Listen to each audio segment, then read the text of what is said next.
You're listening to an Airwave Media Podcast. Ben Franklin's World is a production of Colonial Williamsburg Innovation Studios.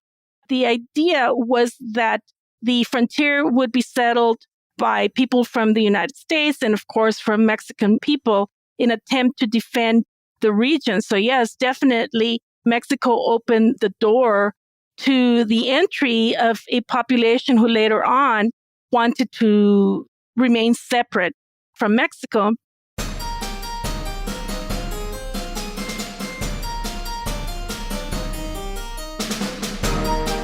Hello, and welcome to episode 381 of Ben Franklin's World, the podcast dedicated to helping you learn more about how the people and events of our early American past have shaped the present-day world we live in. And I'm your host, Liz Covart. Texas stands large within the United States. At 268,597 square miles, or thereabouts, Texas physically stands as the largest state within the 48 contiguous states, and it's the second largest state by both physical size and by population. The vast and varied landscapes of Texas loom large in our American imaginations, as does Texas culture with its barbecue, cowboys, and larger-than-life personality. But before Texas was a place that embraced ranching, spaceflight, and country music, Texas was a place with rich and vibrant indigenous cultures and traditions, and with Spanish and Mexican cultures and traditions. Martha Menchaca, a professor of anthropology at the University of Texas, Austin, is a scholar of Texas history and of United States Mexican culture. She joins us to explore the Spanish and Mexican origins of Texas with details from her book, The Mexican-American Experience in Texas: Citizenship, Segregation, and the Struggle for Equality. Now, during our exploration of early Texas, Martha reveals details about the fall of the Mexica or Aztec Empire in 1521 and how the fall of this empire enabled the Spanish to really begin their colonization of North America. Information about the strong indigenous resistance the Spanish faced and how it took them more than 70 years to establish colonies into what is now today northern Mexico and the U.S. Southwest. And the Spanish settlement of Texas, and how the establishment of Texas as a colony fit within the larger goals and contexts of the Spanish Empire, the history of Mexico, and the history of the United States. But first, research into human psychology reveals that in order to get someone to remember to do something that they heard on a podcaster needs to remind them 27 times. So here we go. The Colonial Williamsburg Innovation Studios team and I could really use your help with our listener survey. Every episode we create for you. So we need to know some details about you and get your advice on how we can best meet your history needs with this podcast. Taking our survey is easy.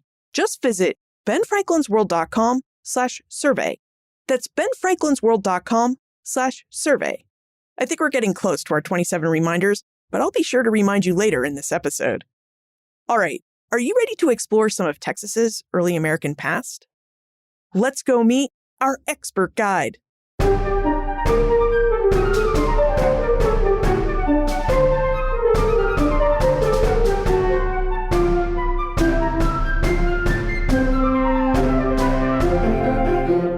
Our guest is a professor of anthropology at the University of Texas, Austin.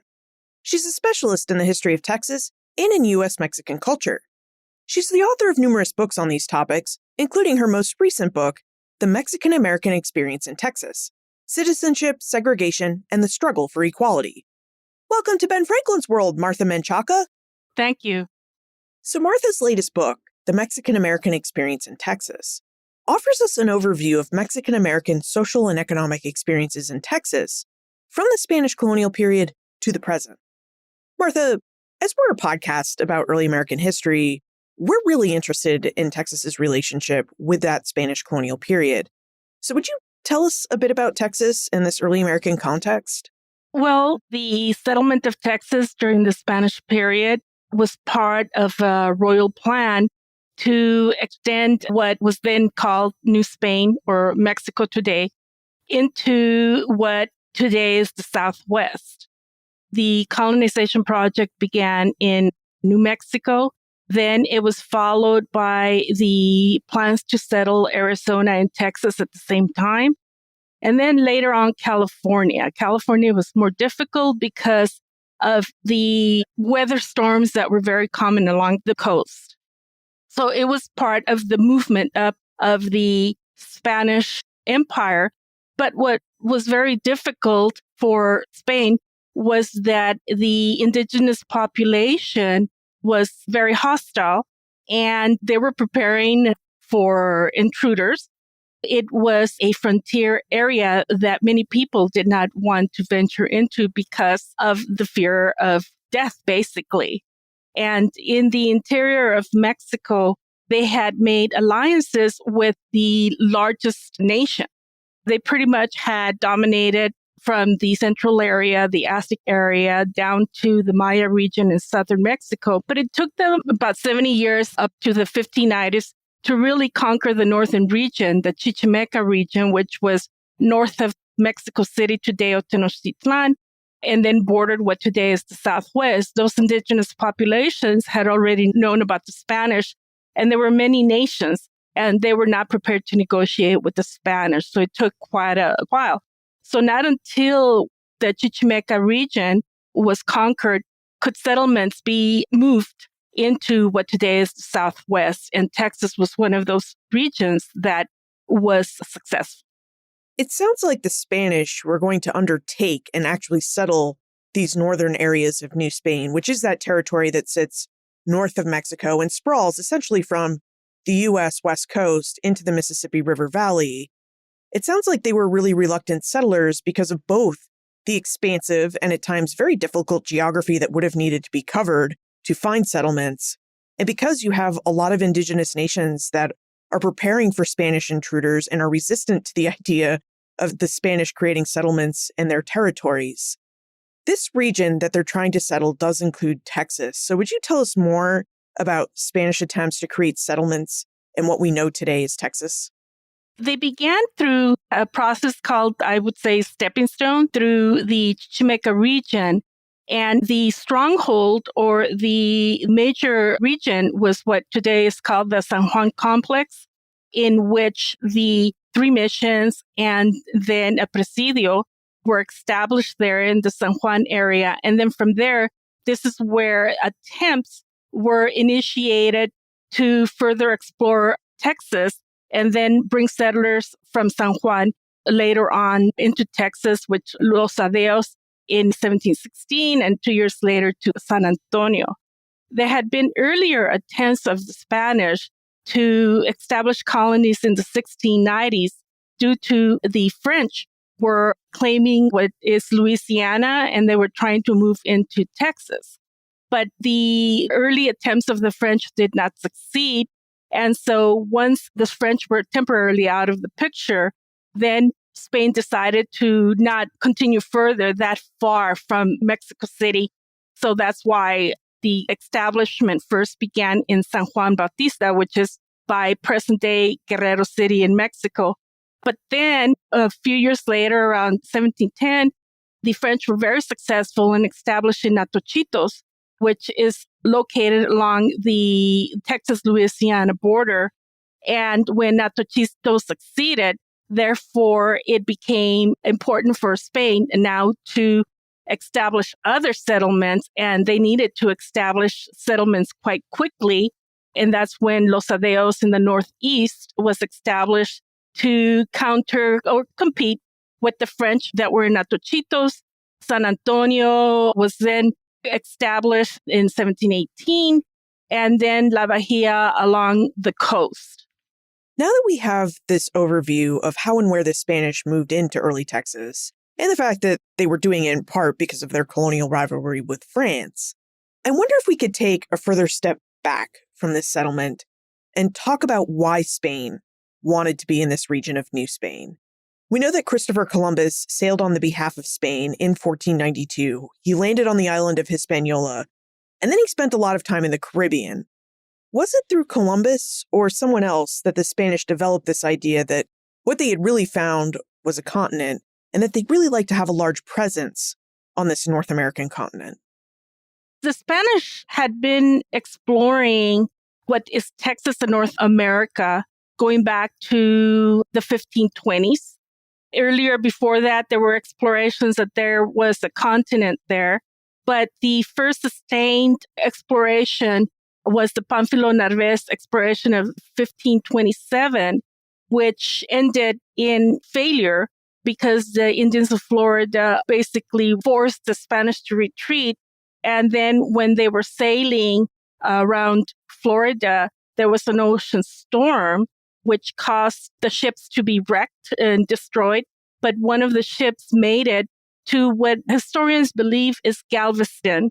And then several of the survivors remained in Texas. And eventually, the secretary of the expedition survived, Alvar Núñez Cabeza de Vaca, and he and 3 other soldiers also survived.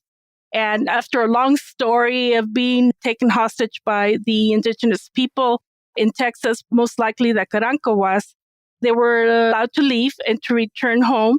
When they were in their trek to return back to Tenochtitlan or Mexico City by then, they met. It sounds like an unbelievable story, but they did meet.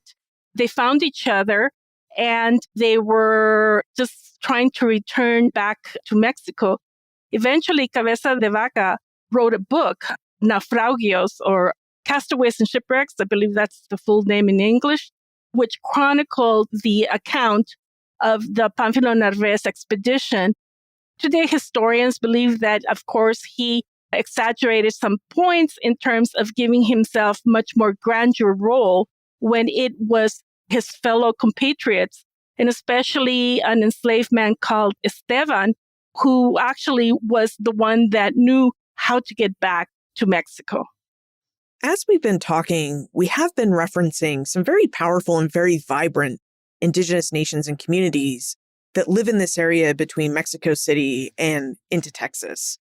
Would you tell us about some of these Indigenous peoples who live in this vast region between Mexico and Texas?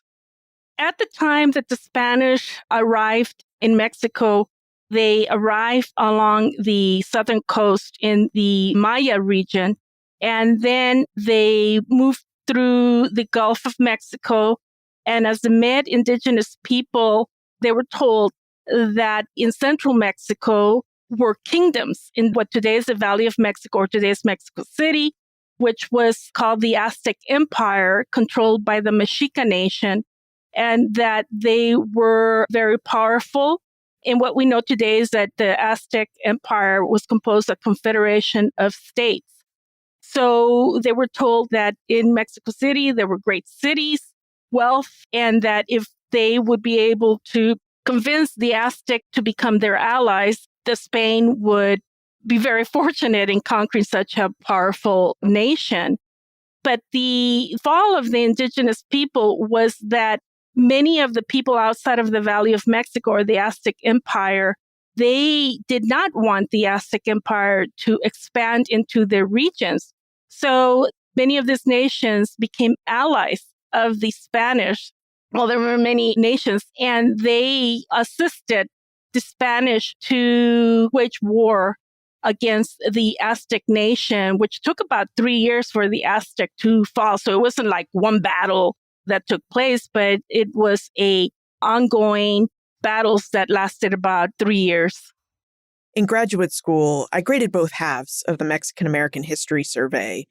One element that struck me was that a lot of these history books talk about the fall of Tenochtitlan and Hernán Cortez's conquest of this indigenous city in 1521. Martha, was the fall of Tenochtitlan the pivotal moment for the Spanish conquest and colonization of North America? Or should we really be paying attention to other dates and other events if we want to understand the Spanish colonial context of early North America? I do believe that it is the pivotal date because this is when the Aztec Empire fell, which was, according to historians, the most advanced nation in Mexico. One very important point, too, is that in Mexico had the largest number of people in Latin America and North America. It's estimated to have been over 25 million just in Mexico, and in North America, maybe 10 million. So in Mexico, what they have is a Mesoamerican state system ruled by king, or in the case of the Aztec, an emperor. So when a nation is defeated, the people then follow the orders of the king. the term king is a European language, but they had their specific names such as Tlatoque and Tlatoani. So this is when they are told the people to stop fighting. And this is a strategy that was used by the Spanish. And that's why in Mesoamerica, the indigenous nations, in order to save their people, accepted the conquest. One of the reasons in Mexico the Aztec are so important is because they continued to fight for a very long time. There was resistance. And even after the Aztec Empire fell in 1521, there were indigenous people who had secret movements against the Spanish. But what the Spanish did in order to promote peace is that they began to promote at the local level people who would be considered commoners. They were promoted to important positions of village chief or head legal official. They would promote some of these individuals who were basically commoners if they therefore allied themselves with Spain. And that system worked very well for the Spanish. But of course, the Spanish also wanted the elites of the different indigenous nations to remain in power in order that they would be able to justify that this is a civil conquest rather than just promoting lower level commoners into the position. So yes, I would definitely agree that that was important. But in the case of now the United States, because we're talking about the movement up, the Chichimeca people, there were 6 major nations. There were more nations, but there were 6 major nations that they already knew about the conquest, and they were not willing to allow the Spanish to move forward. And they continued fighting until the 1590s when they finally fell. And once the Chichimeca region fell, then the settlements would begin into first New Mexico in 1598, and then later into the other parts of what is the United States.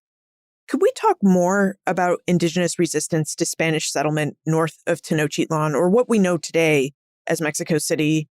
How were the people of Chichimeca, the Pueblo, the Apache, and other indigenous peoples able to hold the Spanish at bay in Mexico for about 70 years? These indigenous nations really did prevent the Spanish from moving into northern Mexico, into New Mexico and Texas for 70 years or more after the fall of Tenochtitlan. And why did the Spanish decide to fight this tough indigenous resistance to try and establish settlements north of Mexico City? Why they did that? It's an empire. They want more land. And there were also information from explorers who were not officially to be in what is north of Mexico in the southwest, that there were silver in mines in the states of Coahuila and around West Texas in the southern side of Mexico. There was also information from some of the Mexica people or the Aztec people that in New Mexico, where the Pueblo region is today, that there were civilizations that were very advanced, like the Aztec. So it was believed that if they have civilizations similar to the organization of Mesoamerica or the interior of Mexico, then they must also have resources. So for the Spanish, it was an attempt to maintain the resources. The main groups that the Spanish had to deal with in New Mexico were the Pueblo Indians, who had rivalries with the Navajo across in Arizona. And the Pueblo were agriculturalist people, while the Navajo were not. And they would therefore raid the harvest of the Pueblo people. And this caused problems and rivalry. So when the Spanish arrived, of course, they arrived in conquest and in war to take over. But one of the tools that the Spanish used was their old tactic of divide and conquer. They made alliances with some of the Pueblo people after defeating them, that they would protect them from the Navajo raids. But the Navajo were really on their own. They remained at a distance, which for them, it was very important, and that did happen because it saved them from the colonial settlements, establishing the settlements in northern Arizona. With our overview of Spanish settlement north of Mexico City and into the United States Southwest in place, in 1718, roughly 200 years after the Spanish established a foothold in Mexico, the Spanish established a permanent colony in Texas at San Antonio. Martha, would you tell us about San Antonio, Texas, and what purpose or designs the Spanish had for their new northern colony in New Spain? The first settlement, however, was what is called Los Adeos in the northeast. However, it was temporarily disbanded and moved to San Antonio. Once again, it was reestablished in the northeast, but San Antonio was the stronghold. In terms of the first colonists, the exact number is uncertain. There were about 78 civilian people, and then there were about 35 soldiers. With the civilian population and the soldiers altogether, there were 6 families that came in the settlement of San Antonio. They were brought by Governor Martín de Alarcón. And then the second colony was to be established by the missions by Father San Buenaventura Olivares, known as Father Olivares. And he brought a number of missionaries. We're talking about maybe 3 or 4. And then he brought a group of Jarame Indians from San Juan. But Father Olivares never wrote how many people actually came in his colony. They were to live apart in Mission San Antonio de Valero, which is the Alamo today, and they were to live apart from the civilian population because the Spanish knew that in New Mexico, they had had many problems when the missions were established too close to the civilian settlements. So it was necessary to separate the civilian population from the mission population. The numbers we don't know exactly, but we do know that the indigenous people came from the area of San Juan along the Rio Grande border area. And a lot of these people are at the beginning of the first mission Indians in Texas. It's interesting that Father Olivares brought Jarame Indians from Mexico to establish his San Antonio mission in Texas. My understanding of missions, at least in the California context, is that the Spanish used missions to convert local indigenous peoples to Catholicism. They invited Indians from the local area and sometimes coerced them to come to the mission to convert to Catholicism. And then the Catholic Church used the indigenous people who were living there. They used their labor to make mission life sustainable. At least that was the idea on paper. But we also know there was cases where the Catholic Church was using indigenous labor in these missions to enrich the church. What did you find in your research, Martha, about why some indigenous peoples in Texas seem to be attracted to the mission at San Antonio or joining other Texas missions? There's various interpretations. The frontier settlements were very expensive for Spain because of the difficulties with the indigenous populations surrounding the colonies, that they were hostile towards the population, especially by the time that the number of Apaches and Comanches began to grow in very large numbers by the late 1600s, early 1700s. So some of the reasons that historians have given for the attracting the indigenous population to the missions is that the indigenous population in Texas were not unified into one nation state, but rather there were many small tribal nations. And therefore, they selected and made their own decisions whether to enter the missions or not. And some treaties were made with indigenous people to enter the missions, while sometimes other people also entered the missions when they were sick or it was an individual family. But according to the historians, the Spanish enticed some of the village chiefs to enter the missions by promising them commodities, goods. And in return, the indigenous people that sided with the Spanish were to protect the colonies from other indigenous populations. There was also policies that once indigenous people entered the missions, they were not to leave until they would be secularized, meaning that they would now be able to live among the colonial population. But that policy also applied to the colonial population. Once you agreed to enter, and be part of a colony, you could not leave. Why? Because it was very expensive for the Spanish crown to establish these colonies. So therefore, by law, no one could leave once they were in the colonies. I don't know how I would like that, the inability to leave Yeah. a colony that I moved to and then found I didn't like. Now, my understanding of early Spanish colonial settlements is that they were established in 3 parts, and we've talked about some of these parts. First, there was a mission, which housed the Catholic Church, and that church served as the ecclesiastical function of the town. Second, we have a presidio, which housed both the town's government, so your governor would have lived there, and served as your town's protection, because that is where the soldiers lived. And then the third entity, which we've also mentioned, was the actual town of civilians, who might have farms on outlying areas of the town, or who might work in the town as tradespeople, like blacksmiths or brickmakers, or even, as merchants themselves. Martha, is that how we should imagine the setup of this early Spanish settlement in San Antonio? Yes, the first settlers that came with Governor Alarcón and with the missionaries, there were civilians among them, but they were the presidial families, the families following the soldiers. And they established the Villa de Béjar at the same time that the San Antonio de Valero was established.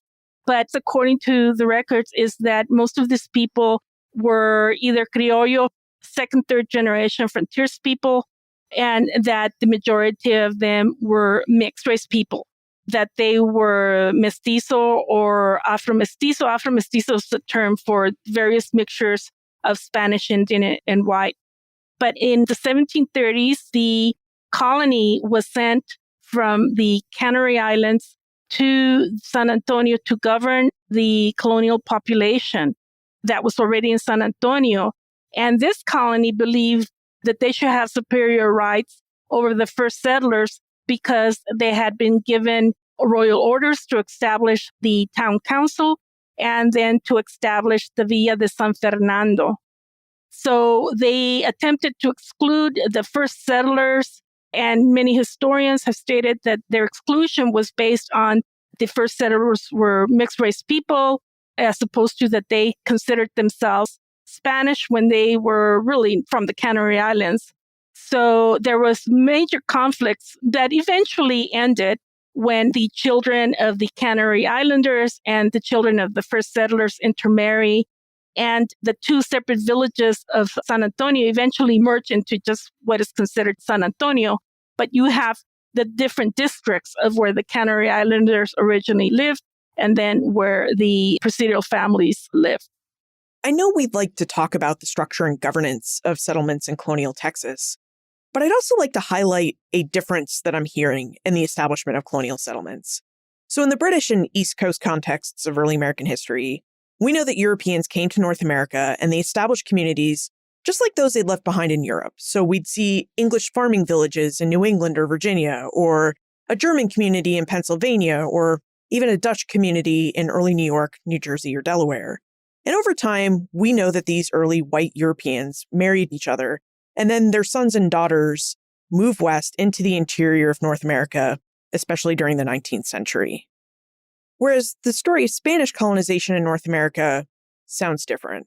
It wasn't really white people of European Spanish descent who migrated to North America and then looked to establish new Spanish settlements north of Mexico, but really a mixture of Spanish people who had grown up perhaps in Latin America, likely with parents of different Spanish, Indigenous, or African backgrounds, and who could have been a generation or so removed from the initial intermixing of races and ethnicities. And these were the people who served as colonists, establishing Spanish footholds north of Mexico. And I guess what I'm trying to point out here is that it sounds like Spanish colonization north of Mexico was a much more diverse and multi-ethnic project than the colonization project that we typically hear about from North America's eastern seaboard. Well, Spain had practiced what is called today La Casta system, a legal racial order, which separated the populations based on race, with Spaniards holding the highest prestige and having many privileges. And within the Spaniards, they were divided into those who were born in Europe and those who were born in Latin America. Then were the mestizos and the Afro-mestizos, who were the mixed-race people. their status really depended upon who was the father, their family history. Then you had the Indians, the indigenous communities, and they were also divided into indigenous communities that had retained their autonomy after the conquest and they had retained their land. And then there were the indigenous communities that were part of the similar systems as the missions in the interior of Mexico. And then you had a lot of indigenous people who were very poor as a result of the conquest of having lost their land. And then you had enslaved people that were also brought to New Spain. But New Spain, the system was very flexible. The children of enslaved men were born free. And this population were therefore allowed to intermarry with the indigenous people and with the mestizos people. And that's why in Mexico you had a large number of mixed race people who are part of African descent. Mexico, due to the church, the specific administrators of the Catholic Church in that region, they lobbied for the slave trade to end very early in Mexico, unlike other places of Latin America, such as Cuba and Puerto Rico. Based on a long history of the laws in Mexico, there was a very large mixed race people. And a lot of the individuals who wanted more privileges chose to move into what is the Southwest, because in the Southwest, La Casta system was very flexible. What Spain needed and what the local administrators needed were people who were going to establish colonies, like you were saying, in terms of the mercantile, into blacksmiths, shoe cobblers, weavers, masonry, and a lot of people who were of mixed heritage. And then also Spaniards who were married to mixed race people. They wanted the special privileges because it was flexible. It was not as strict as in the interior. In Mexico, the casta system evolves and becomes very lax also by, I would say, the late 1700s, early 1800s. And eventually, why you have wars of independence in Mexico in 1821 is to get rid of the casta system that is still lingering on and giving the Europeans all the power over commerce. In the United States, we often talk and think about citizenship and who gets to be a citizen of the United States. And if we take a step back from this conversation, we can look to its origins around 1776. And we've talked to other scholars about this, and historians always like to point to 1776 for when this conversation really got going. But it sounds like while that may be true for the small portion of the United States that's linked to the eastern seaboard, it sounds like the question of who could be a full-fledged citizen or member of these colonial communities in the Spanish Empire and what is today the United States west of the Mississippi River really had their origins before 1776. Yes. What people did and what the archives and then the census records indicate is that people were allowed to pass for either being criollo or being a mestizo in order to have greater social status. And what you see in some of the census records is that a person over the years of their life would move from being a mulatto or person of black and white heritage to then move to being a mestizo and then to a criollo. They could never be considered to be European or peninsular because that usually it was only the fathers and the high-level administrators that were peninsular. But there was that mobility. And what they were doing, I would say in Texas, was that they were creating who is part of this community. And the word Español or Spanish was not really solely about race, but rather is that they were Spanish subjects. And then the administrators allowed people to see themselves as Spanish subjects regardless of their race. Yeah, there always does seem to be a difference between how the laws were written and designed in European seats of empire and how they were actually applied in colonial areas where they actually couldn't be enforced unless you had local cooperation. Yes.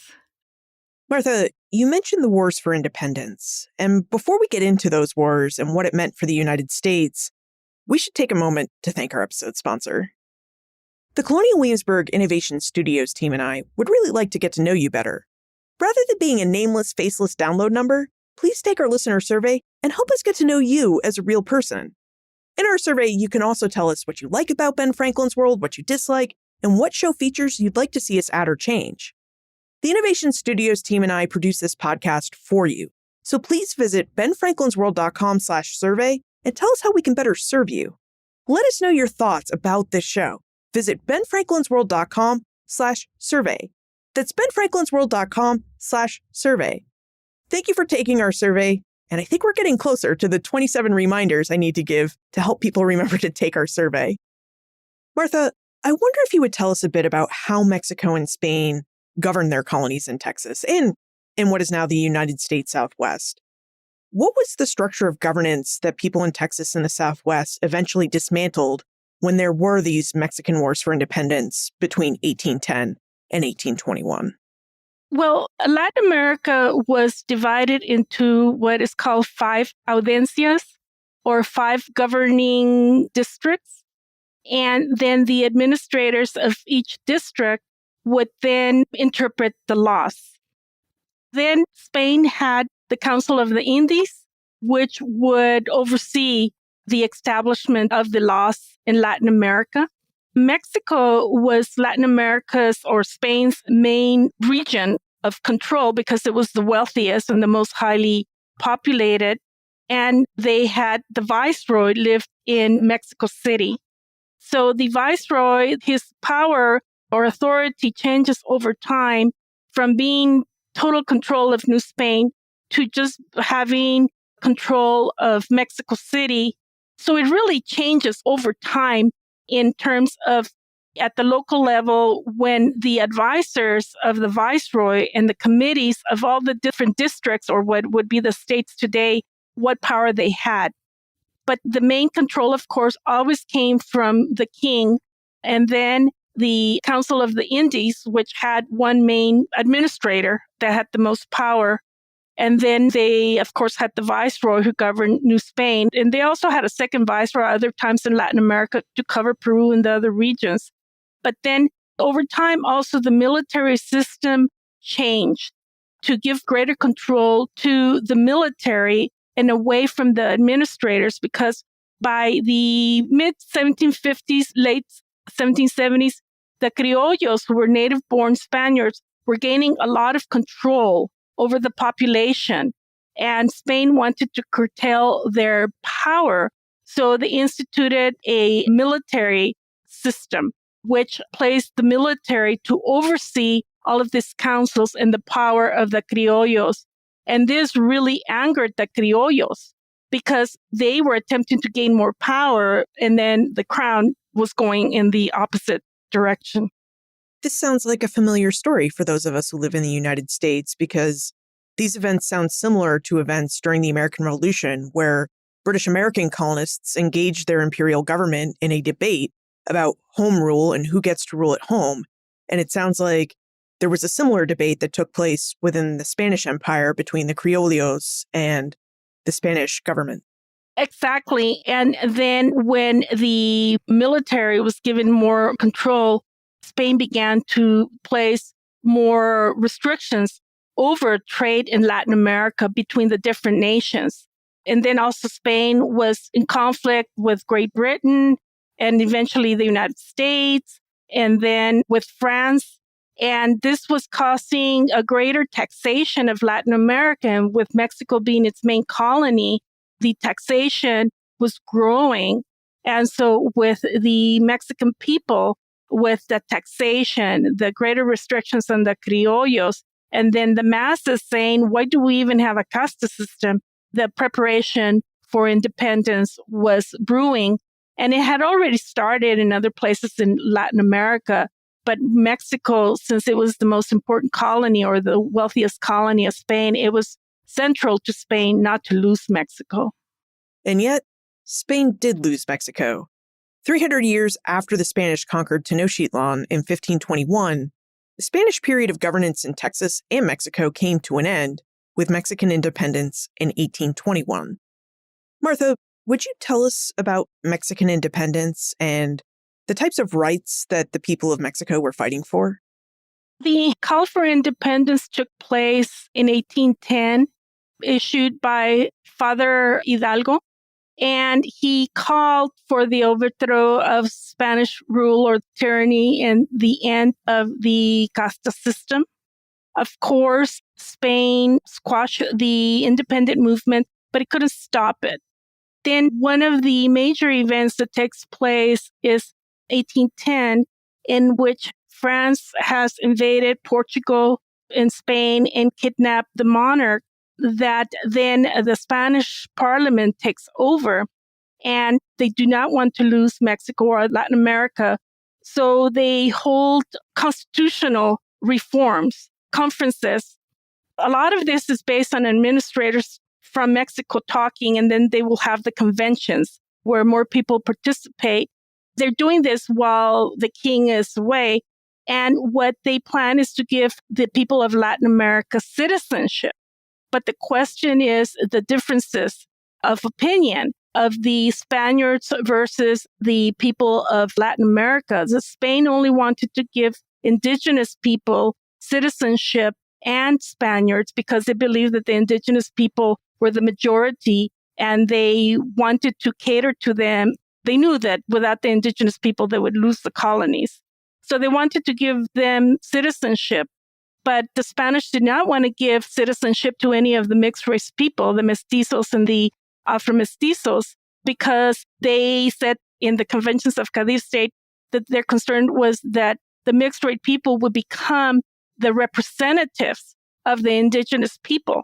And they will always side with the criollos, with the Latin Americanist ideals, not with Spain.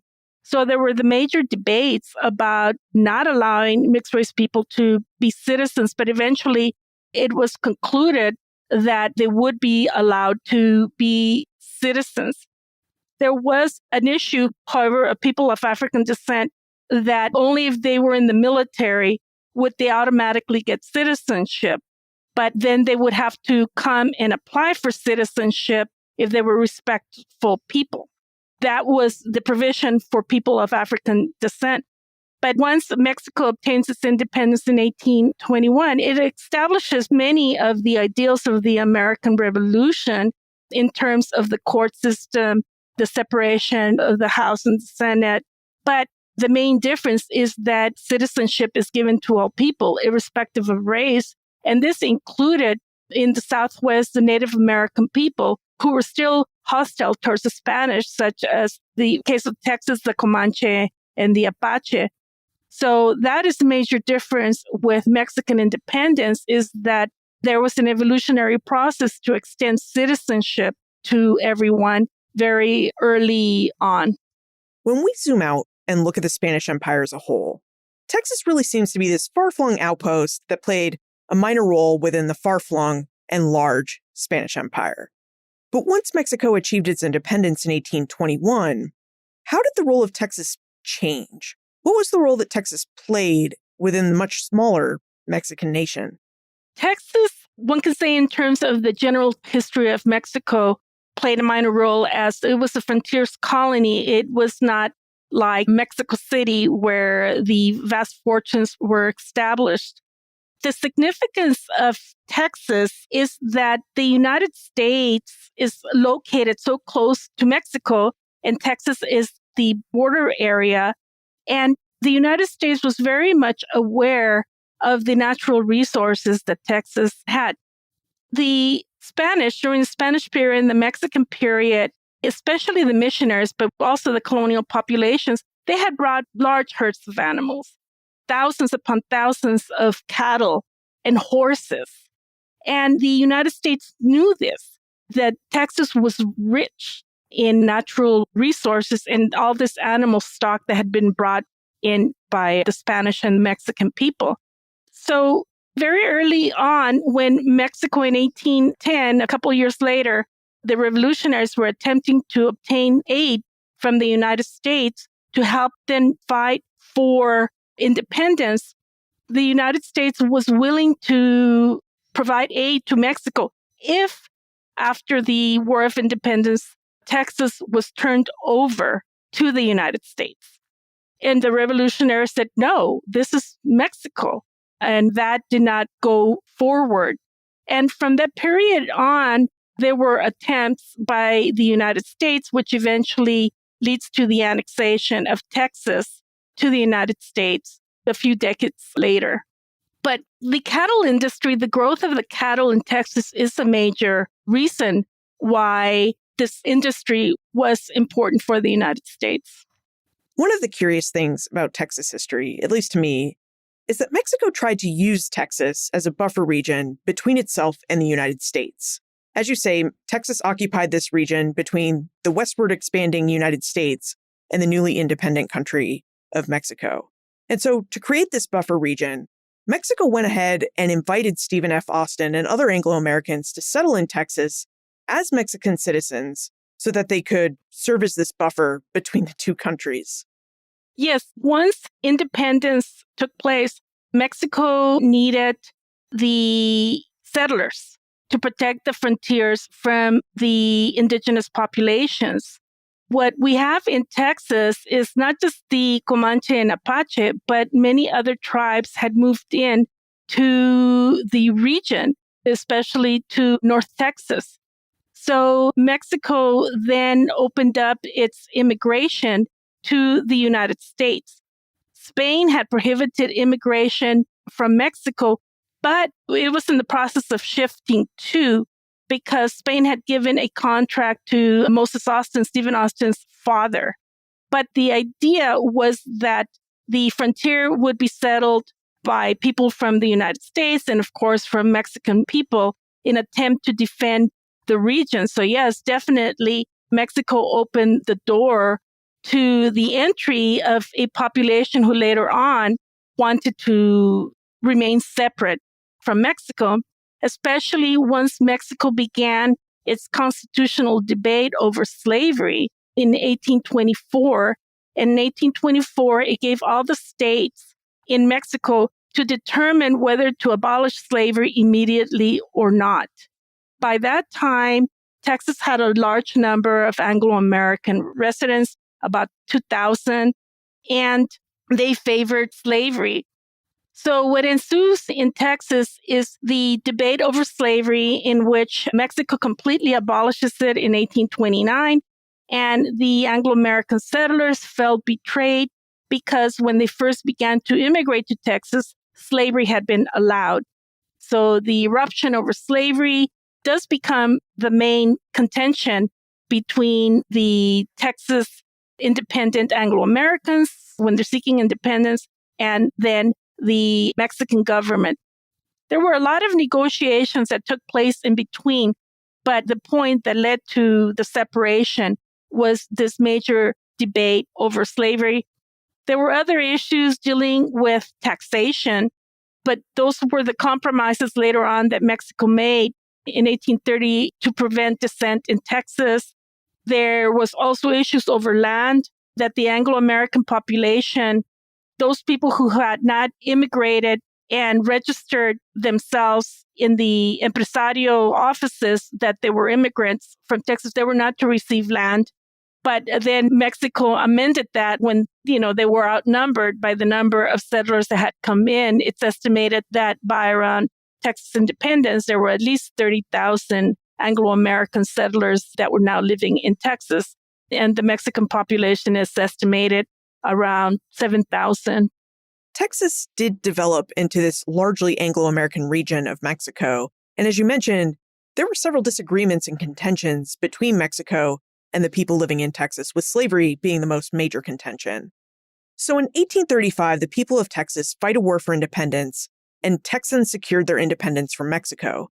Martha, what was the independent Republic of Texas like? And what led to this independent republic's annexation to the United States in 1845? I would say what led to the Texas annexation to the United States was security, funding, and then also patriotism of the former immigrants who now had their own republic to the United States. The main change that takes place after Texas independence is that the government legalizes the land of the people who have settled in Texas and did not have property issued by the Mexican government.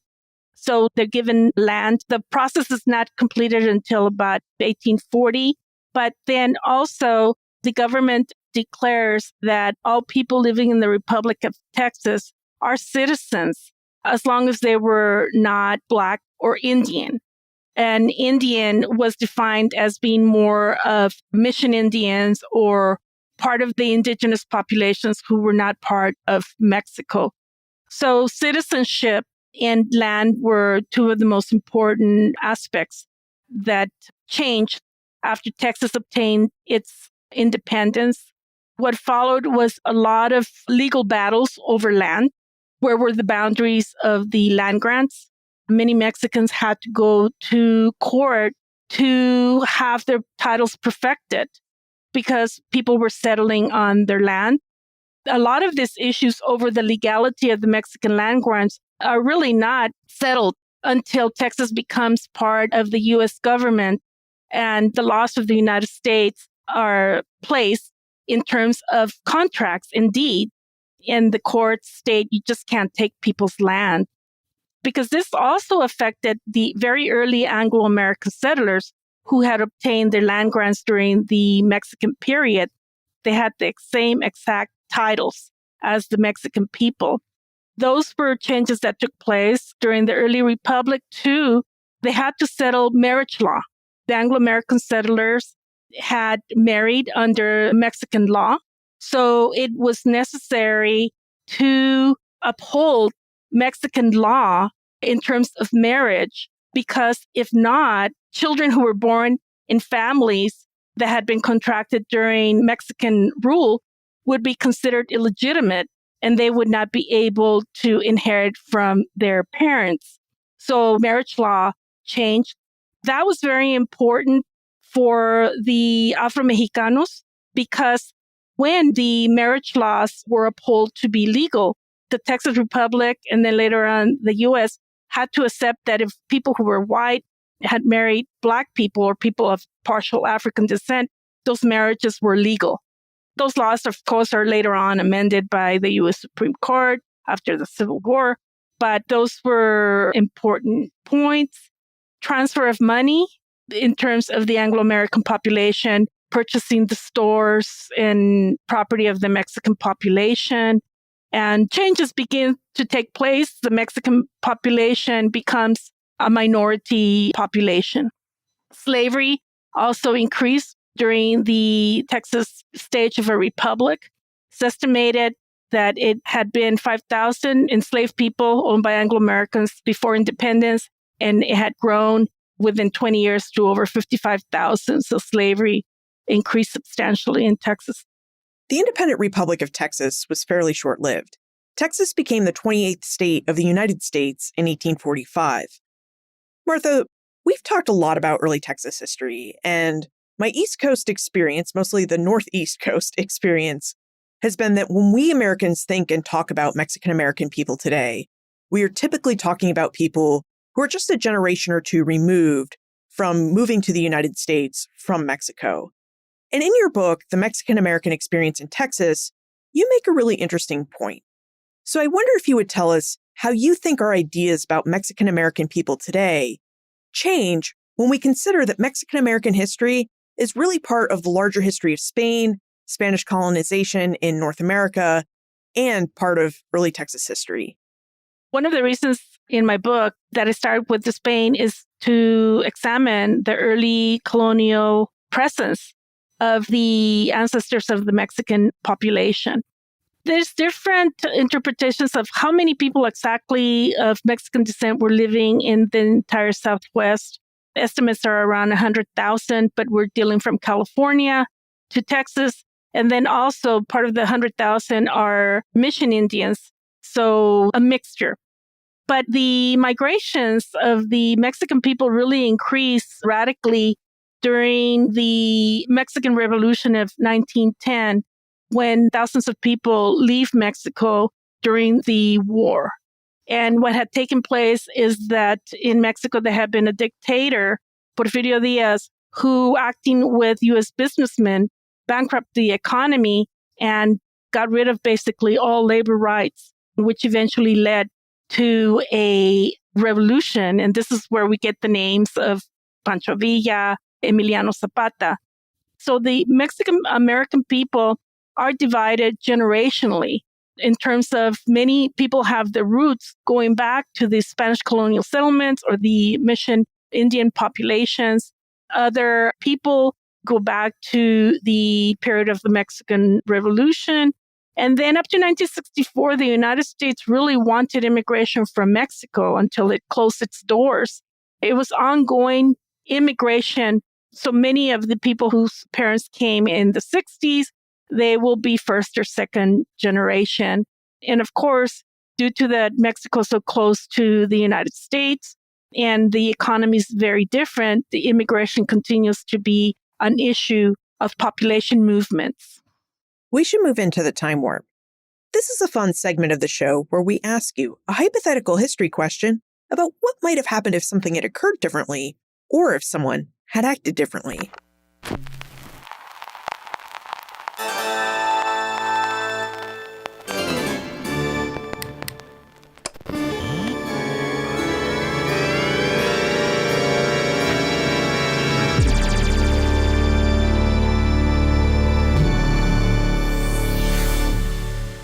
Martha, in your opinion, what might have happened if Texans had decided to abolish slavery and remained part of Mexico? If Texans had been able to make compromise work, how might the histories of Texas, Mexico, and the United States be different today? That would have been great for any people to accept that slavery was wrong.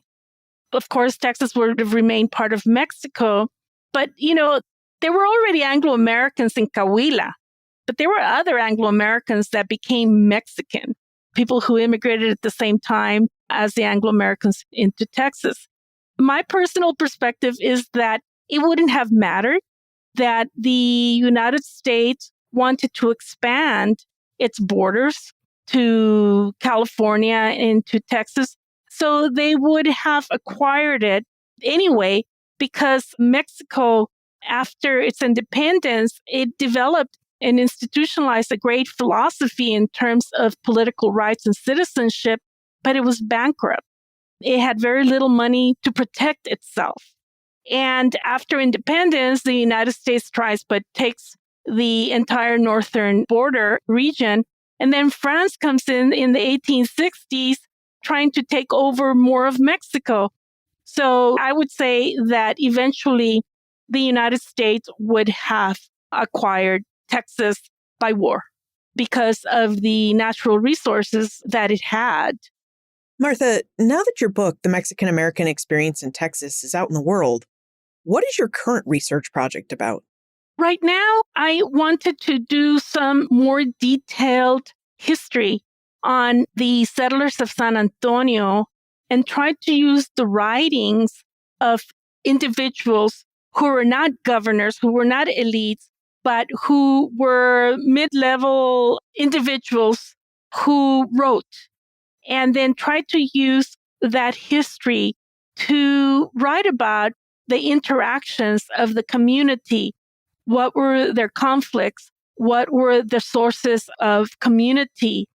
I'm doing much more detailed work of shorter periods right now of San Antonio, dealing from its founding 1718 to around 1760, and really focusing on the community. And where is a good place for us to reach out to you if we have more questions about this early period of Texas history or about the Mexican-American experience in Texas? I'm a professor of anthropology, and so the best place to contact me would be in the Department of Anthropology, the University of Texas at Austin. Martha Menchaca, thank you for taking us through the early history of Texas. Thank you for joining us. Well, thank you very much for inviting me. Traditional histories of the United States often begin with Christopher Columbus, and then they move into the history of English and British America, the American Revolution, and the early United States. These stories move just like the United States' physical expansion as a nation moved, from East Coast to West Coast. But the reality is that the colonial American experience and colonial American history did not always move from east to west, nor did it all start with English or British America. When we talk about the colonial American period for what is now the United States, only about 12 present-day states have a colonial history that began with the English. Even some of the original 13 colonies that we associate with English America, I'm thinking here of New York, New Jersey, and Delaware, have colonial contexts that began with other European powers, such as the Netherlands and Sweden. And far more states are like Texas, where their colonial origins begin in the Spanish Empire. And as Martha revealed, the movement of people who established Spanish colonies in North America did not move from east to west, but from multiple directions, with the largest movement of colonial settlement spreading from south to north. Our conversation with Martha shows us that for many states, especially states within the United States Southwest, we must seriously consider pausing for at least a moment to place these states within their indigenous, Spanish, and Mexican origins. Doing so helps us see the different roles that different American states and regions played in the period's European empires. It also helps us see how and why different regions of the United States have different histories, cultures, and American populations. As Martha noted, white Europeans and Anglo-Americans did not initially play a role in establishing settlements and culture in Texas or in the early American Southwest. Instead, this work was done by an indigenous and mixed-race population of Native Americans, mestizos, who were people of Spanish and indigenous parentage, Creoles, people of Spanish and white colonial ancestry, Afro-Indigenous people, and people who came from a mixture of all of these different races that the Spanish outlined in their caste system of racial hierarchy. History is the evidence-based study of past people and societies, and how people in their societies have changed over time. This is what gives history the power to tell us who we are and how we came to be who we are as a people and as a society. While much of the United States' past is filled with Anglo-American origins as the United States' population expanded west from the Atlantic seaboard, it's also true that large parts of the United States also have deep and rich histories that predate their Anglo-American origins. Texas offers us just one example of those states. You'll find more information about Martha, her book, The Mexican-American Experience in Texas, plus notes, links, and a transcript for everything we talked about today, all in the show notes page. benfranklinsworld.com/381. Friends help friends remember to take their favorite podcasts' listener surveys. So friend, please help us out by taking our listener survey.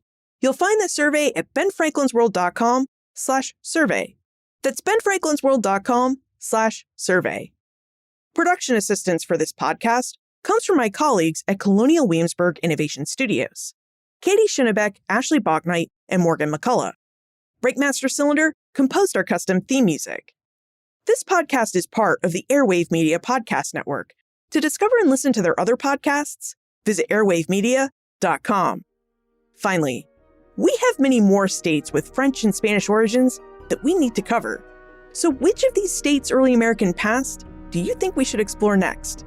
Send me your answers. Liz@benfranklinsworld.com. Ben Franklin's World is a production of Colonial Williamsburg Innovation Studios.